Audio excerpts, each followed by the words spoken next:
The Warriors were exposed, but also beat the Rockets, who were exposed even more. That's maybe my take on that series. I These mean, you were teams yeah. didn't seem very good. No.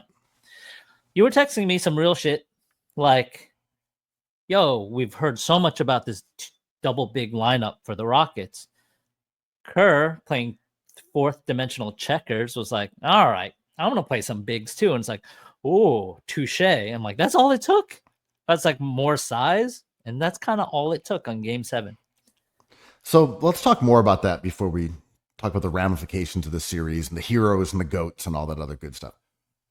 The double big lineup, which in my opinion was kind of a triple big lineup, but we can just say it was the big lineup. They had a bunch of large lads out there, very little shooting. The big three. Had been really successful in the series against Golden State, had been very successful when it had played on occasion throughout the regular season. And there were some discussions about how this was a thumb in the eye of metrics.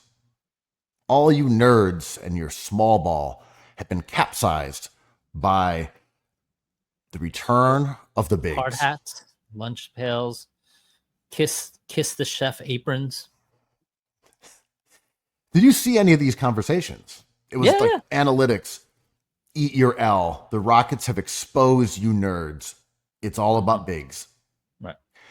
I was like, well, are you suggesting that the Rockets aren't looking at numbers here?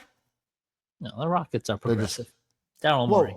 I just mean, they're using the two bigs for a reason. Right. They aren't doing it because it goes against the numbers. This defies the numbers and they're terrible, but we're going to put them out numbers there. Numbers are good. Yeah. Right. Look, I don't know.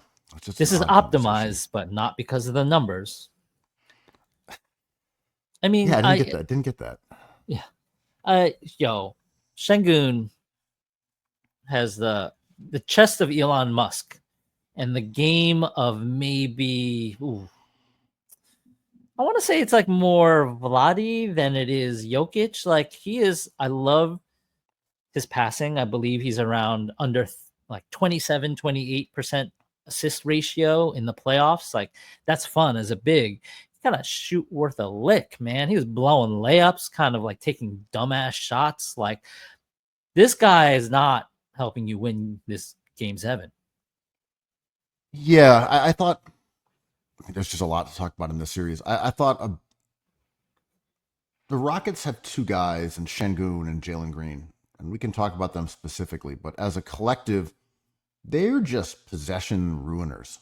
Yeah, dude. Like, okay, Şengün, what's his possession going to consist of? Well, it's mostly going to be me trying to back someone down for 16 seconds, running out of time, and then hoisting up a weird hook shot or something. Yeah. It's like, okay, what about you, Jalen? I'm just going to dribble for like 15 seconds, and then I'm going to force up some shit. Well, like, I like the value of a player who can create their own shot. But when you basically paint yourself into a corner for 22 seconds of the shot clock and then say, all right, looks like it's time for me to create. Well, that's a little different. Yeah. I kind of think it came down to coaching. I think Udoka getting Jalen Green going is a bad strategy. I think someone tweeted a viral tweet that said after one of these games, one of these bad Jalen Green games was like, Fred VanVleet played poorly. Jalen Green played wrong. And that's kind of like the vibe I have with him. He could fill it up. Like, I think he's a talented scorer.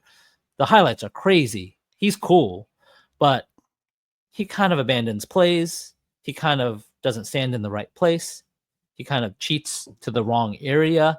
Like, he's just a mess. And the Rockets have no shooting outside of Fred VanVleet.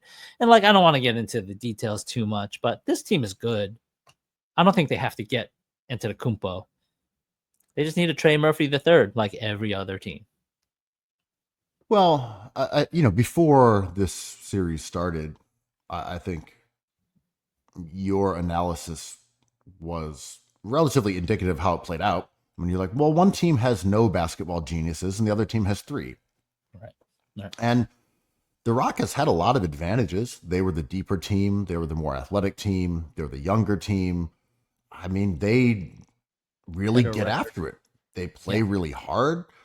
But when push came to shove, they couldn't generate offense in any conventional way other than when Van Vliet would light it up.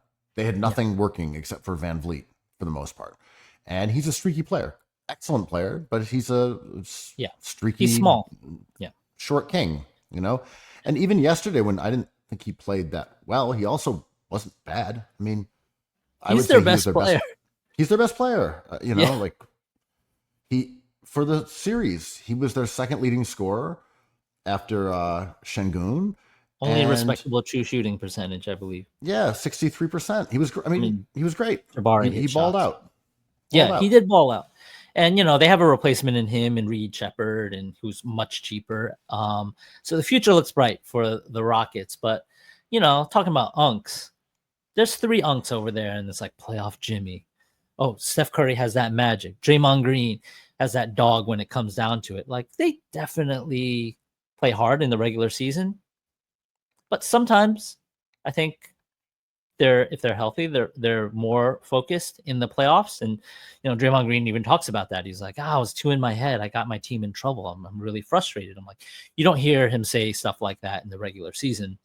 There's the Warriors outside of those 3 are really thin.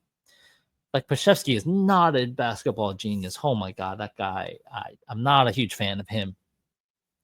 But the 3 principal players for the Warriors, however boring and however times we've seen them, will beat a better team like the Rockets.